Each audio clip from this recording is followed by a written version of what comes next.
that big launch you're planning, it's gonna flop. And here's why. Most big launches flop within 72 hours. Take Meta's Threads. It spiked at 49 million users and then they lost half their user base within the first week. The antidote is a 3-stage launch arc. Waitlist, private beta, public proof. This approach compounds FOMO, builds momentum, and drives demand before you even go live. Welcome back to the channel. I'm Lasharna. I'm a product marketer who helps marketers, builders, founders in the early stages go to market and drive growth. So the common pattern I've observed is that most big single launches lose their momentum within about 3 days. Attention typically does tend to fall off a cliff after about 72 hours. And it feels super counterintuitive for a lot of founders and teams because you've poured all this effort and resource into building this amazing product and solution. You know, it's taken a lot of time. You want to kick things off with a bang and then womp womp, it hasn't come together. The results of this big launch are lackluster at best or downright disappointing at worst. The issue that I've commonly seen is that teams don't treat hype like stored energy that needs to be released in these measured bursts, rather than just having a big single blast. You need to pace your launch across these 3 key moves: waitlist, an invite-only beta, and then a public proof stage.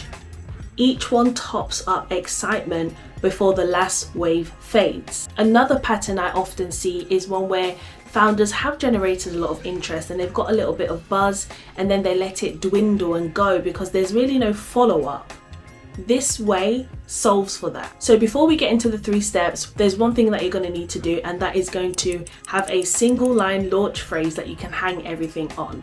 So really clear, benefit focus. So one of my favorite examples, or one of my favorite brands in the world right now is actually Robinhood, because their marketing is so clean and engaging and they really understand their customer. So an example from them is they went to market with a major launch by simply saying commission-free trading, stop paying up to $10 per trade. And 50,000 people signed up to the waitlist in the first week. And that waitlist soon grew to over 1 million. Next, you ask for a micro commit. So you want to maybe have them refer someone to get bumped forward in the line, for example. That tiny share to move up mechanic fueled roughly 3 invites per new Robinhood user. This is the kind of momentum that ads can't buy, marketing can't buy, press and comms can't buy. This is just unmatched, really, and it's as simple as, hey, refer a friend and you get some sort of benefit. And perhaps consider making the queue length public. So one of my other favorite examples is Superhuman, the really cool email app. They showed that there were 180,000 people ahead of you in the queue.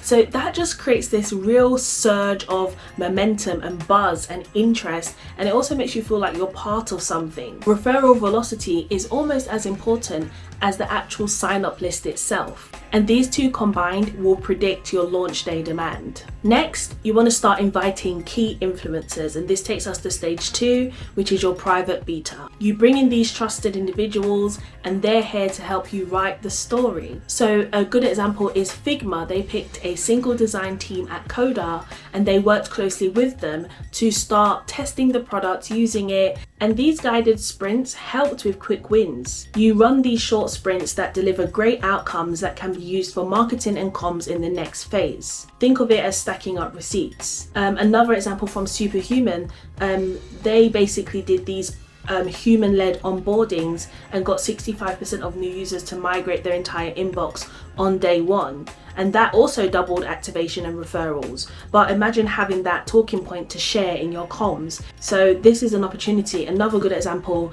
GitHub's Copilot preview let developers ship tasks 55% faster in the first sitting, and that stat is now quoted in a lot of their public materials and decks. So imagine going to market with the stat that says 55% of users experience better speed or better outcomes. That is the sort of thing that you're going to need for stage 3. And it's critical. Another part of the beta phase is these closed town halls. So it's one thing to get all the great outcomes and be able to use that for press, but the things that are wrong, the bugs, you want to address those in private, okay? You want to have your trusted, beta participants speaking to you and explaining things that are going wrong.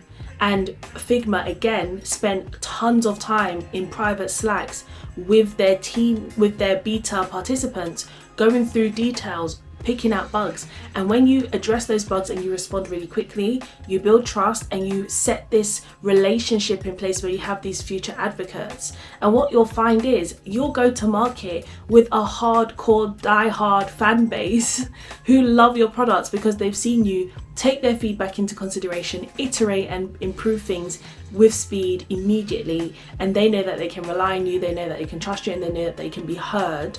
And that is how you build a really good core fan base. And then you unleash those people in the market to talk about all the things that they loved, and it's just a game changer. So let's talk about stage 3. This is where you leverage scarcity combined with your proof points that you collected back in stage 2. So Notion AI gave everyone 20 free AI responses and a 6-week clock that expired.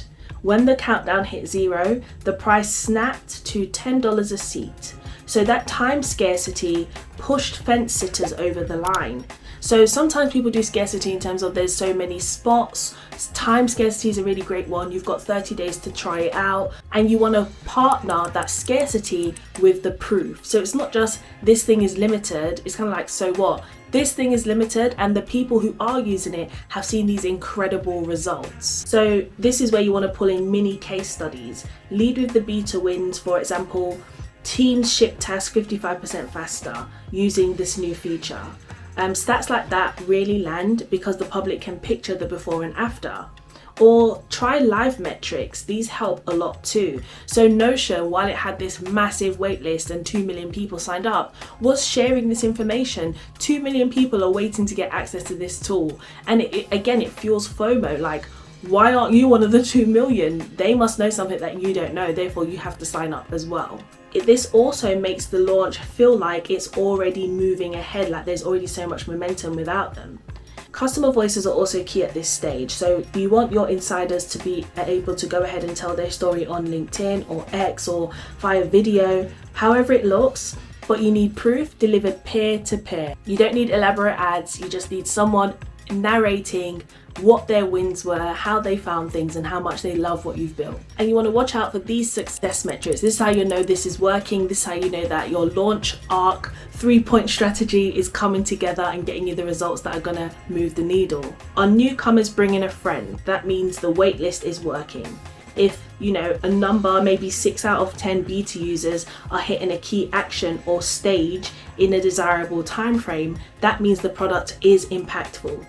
And are people willing to prepay to secure their spot? That means you successfully manufactured urgency. So I do hope that was helpful. If it was, please remember to like, comment, and subscribe. Until next time.